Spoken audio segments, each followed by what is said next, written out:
আপনি ভগবান শ্রীকৃষ্ণের এই পঞ্চজন্য নামক শঙ্খ সম্বন্ধে শুনেই থাকবেন, কারণ এটি হিন্দু ধর্মের অন্যতম ধর্মীয় ও গুরুত্বপূর্ণ প্রতীক।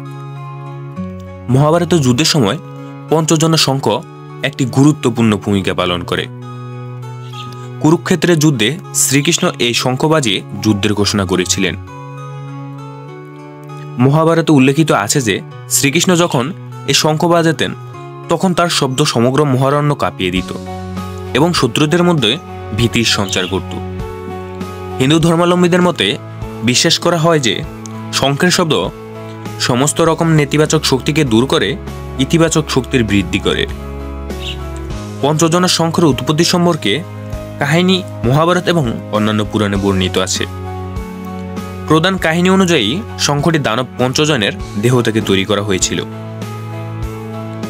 শ্রীকৃষ্ণ পঞ্চজনক নামক রাক্ষসকে পরাজিত করার পর তার দেহ থেকে এই শঙ্খটি পান। এরপর এটি শ্রীকৃষ্ণের প্রধান শঙ্খ হয়ে ওঠে এবং বিভিন্ন যুদ্ধে তিনি এটি বাজাতেন। পঞ্চজন্য শঙ্খের বর্তমান অবস্থান নিয়ে বিভিন্ন মতামত রয়েছে। অনেকের মতে এটি এখনও ভারতের একটি মন্দিরে সংরক্ষিত আছে, তবে এটি আসলেই শ্রীকৃষ্ণের পঞ্চজন্য শঙ্খ কিনা তা নিয়ে ঐতিহাসিক প্রমাণের অভাব রয়েছে। তো ভিডিওটি এই পর্যন্তই সমাপ্ত নিচ্ছি।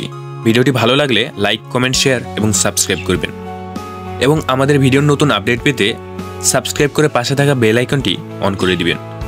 আপনাদের সবাইকে ধন্যবাদ।